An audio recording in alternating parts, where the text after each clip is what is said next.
Mr. Sandman, bring me a dream. Make him the cutest that I've ever seen. Give him two lips like roses and clover. Then tell him that his lonesome nights are over. Sandman. We're all graduating and we're freaking out about, like, what's my job going to be? Where am I going to live? And so I was looking at houses on Craigslist, and there was this really good house up in Santa Monica, and it had like a balcony, and it was really well priced, 3 bedrooms, and it said, and lots of natural light. And I thought that was awesome because natural light is my favorite beer. I found this book floating on or around our toilet, not floating in our toilet. And it's called If. Questions for the Game of Life. And on the back it says, it's a question, it's a game, it's a journey, and now it's a book. So I'm going to share with you some things that I found from this book that are kind of disturbing, but we'll get to that. I'll first read 2 sentences from the intro. If is the ultimate book about fantasy. Each of its questions is meant to spark and tantalize the imagination. Cool. Sounds smart. Let's go. Waiting for my memory to be tantalized. And I'm reading along, and it's like, if you could easily visit one known planet, which one would you go to? Probably Mars, because it's the only one that wouldn't crush my body from the gravity. I keep reading. If you could have been the author of any single book already written, which book would you want to have penned? Probably the Bible. Think about it. Now, you ever watch a sex scene with your parents? And like you're thinking to yourself, dude, I can't freak out. How the hell do I handle this thing? You know what I mean? I gotta look like I f all the time. Yeah, I'm 13, but who gives a You know what I mean? Yeah. Back in Minnesota, where I'm from, I live in the basement. And because a lot of people have basements, finished basements in the Midwest. And I like living in the basement because it kind of makes me feel like I'm Corey Matthews from Boy Meets World. But since I live in the basement, and you know everyone's walking above, and there's like a dryer, and the heater's down there, I hear a lot of noises in the middle of the night. And it's scary because there's not really any windows down there, so it's just dark, and I hear a noise, and it frightens me. And what I usually do is if I hear a noise, you know, I think, you know, because my mind instantly goes to like, oh, there's like a rapist in my room. And so I hear a noise, and then I run to the light switch and I turn it on, and then I look around for the rapist. And but then I realized that I don't think it would matter that much if, you know, there was an actual rapist in the room, and I went and turned the light on, you know, and they'd be like, how do you do? And then I would get raped, you know. So I don't think the light switch thing will work. So I decided that I have to be, you know, because the raper is a scary man, so I have to be a scarier man. So I figured out that if I hear a noise, instead of, you know, getting up to turn on the light, I'll say something creepy to send the person away. And so, you know, like it'll be like I'll be in bed and I'll hear a noise. Instead of going to turn on the light, I'll just go, tea time, Benjamin. Or I'll say, like, this is how the little girls dance. You know, something creepy to scare the rapist. So if there was one and they come downstairs and they hear like, how's the novel coming, William? You know, and then they'll be like, what is happening? And they'll leave. And then I got to this one, and I started getting really concerned about the content of this book. It says, if you had to lose everyone you know in a tragic accident except one person, who would you choose to survive? That scared the shit out of me.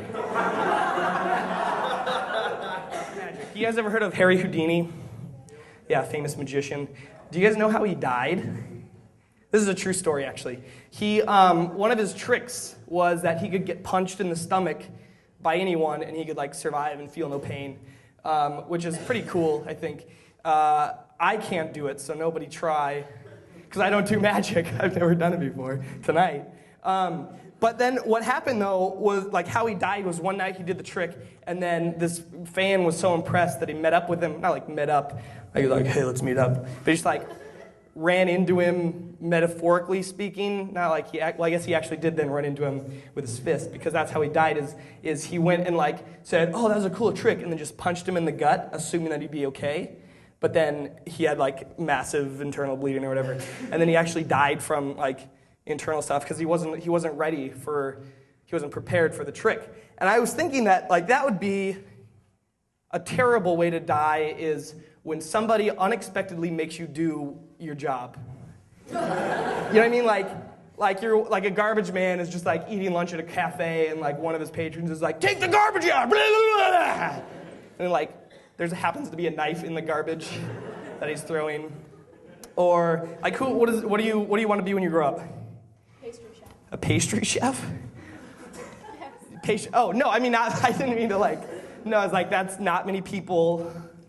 You know, that's a rare profession. Like podiatry, perhaps. Also rare. Okay, great. We'll talk later. Yeah, so like you're baking pastries for your day job, right? And then it would suck if you're like, oh, I'm so tired, I just want to go home, see my wife and kids, and then you throw your apron down. Husband and kids. Just husband. Wife. Oh, congratulations. What do you do for a living over here? No, I'm just kidding. No, I don't. It's all good. Anyway, pastry chef, you're making pastries. You go home to your house where your furniture is, and then like somebody just walks in the door and is like, make me pastries, and they throw a bunch of flour at you and you die. Like that would suck, right? Yeah. But I'm just extremely intrigued as like to what else this could have. So it continues to get more just messed up. It says, if you could commit one crime without being caught, what crime would you commit? Probably masturbation. Thank you. I threw away an entire box of condoms today. They had expired. It's kind of sad, really. I don't need to explain it to you. You understand why it's sad. I realized I was in the checkout line at Ralph's. I was going through my wallet looking for my Ralph's Club card. We all do it. We shop at Ralph's. And I reached in the wrong pocket, pulled out a condom. I didn't know it was there. I wouldn't have thought twice about it, but I noticed that there was this little date on it, and I'd never noticed a date on it before. I realized this condom had expired 4 weeks ago. And it really freaked me out. I can remember buying the condoms with a lot of hope. Hope that they would one day be around me and inside someone else simultaneously. That's all you can really hope for a condom, really. So as I'm thinking this, I notice that I'm presenting the expired condom to the checkout lady, Nicole. And everyone behind me in line is wondering if she's going to accept my offer of post-shopping fornication. She doesn't. So I put it back in my pocket and I leave. Expired condoms really only create two things: people and really low self-esteem. So I was reading the Loyoling, as I like to call it, the Loyolan, as some of you might call it too. I don't know. I'm not European. But I saw this little article because people were telling me, oh my God, there was like a mountain lion on the bluff. It was insane. Like there was like strobe lights and shit. And I'm like, BS, bro. We live like in Westchester, Santa Monica. There's like no wildlife. There's some ducks and but Sodexo offs them off and we have them for lunch tomorrow. Yeah, think about it, people. Oh my God, I named him. Oh, he's dead. So the Lelelelene, they actually had a little article about the mountain lion in there. So I was like, oh my God, this is legit. And they're like, yeah, like public safety and like, I don't know, LAPD, they got a call about it. And so they were alarmed with the situation, but it's taken care of. But then they had a little note, like a little disclaimer. If you do encounter by the random odd mountain lion at Loyola Marymount University, this is what you should do. You should make yourself look bigger and then scream at the mountain lion to freak it out. Now, I don't know how many of you have been encountered by wildlife, but that's the worst thing you can do. Because I'm a marine biologist, and I know what I'm talking about. Let's break down mountain lion, okay? Mountain, all right? Agile, majestic. Balanced, you know what I mean? You mean you're going to climb mountains? You got to have giant paws. Probably. Lion. Enough said. It's a lion. That's agile, balanced, and huge paws. And you're gonna tell me I gotta go up to this thing and start screaming at it? I'm gonna drop my pants and start jerking off and make it think two people are coming at it. I don't give a Okay, this one is extremely disturbing. It says, if you could have one entire country, quote, depopulated, end quote, as your private property, which country would you take as your own? I think the word depopulated in quotes here is a euphemism for genocide. Don't think that's a very apt question to be asking someone. I'm a lot of talk. I'm not really that aggressive. I'm very passive aggressive, but confrontation actually really does make me nervous, even with white people. And I figured out this technique when I was in high school of how to deal with it. And it happened when I was babysitting at somebody's house, and they were watching High School Musical. And I noticed that these kids could get out of any dilemma they had by simply singing a song. And I don't know why I had never thought of that before. So I figured that for the rest of my high school career, when I got into shenanigans with my mom and dad, I was going to sing a song. So I remember a specific event. You know, nothing serious, just typical your everyday high school stuff. And I decided to do a little song that Miss Avril Lavigne-Wibley wrote called Complicated, and add my own words to try to get out of this little problem I got myself in. And it goes a little something like this. Hey Mom, heard you found my Coke. Let's just call it all a joke. And I promise not to tell my dad about the text messages I found between you and Chad. I guess you really need a lay. And who's Chad? The name is super retarded. It's funny how the tables turn so fast. I think you want your marriage to last. Why'd you have to go and throw my cocaine away? It's really hard to find a bag of blow in Phoenix of that quality. And life's like this, you. When you sneak, then I freak. You're the black to my male. Epic fail.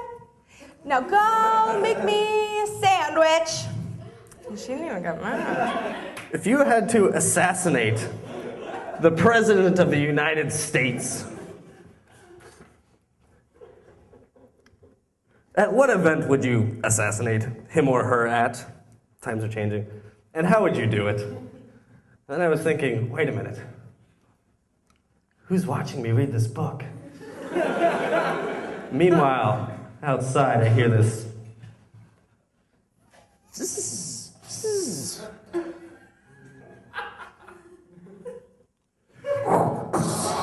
Hands on the floor! Hands on the floor, you're under arrest! Then I was arrested and taken to jail. And I'm out on bail. Thank you.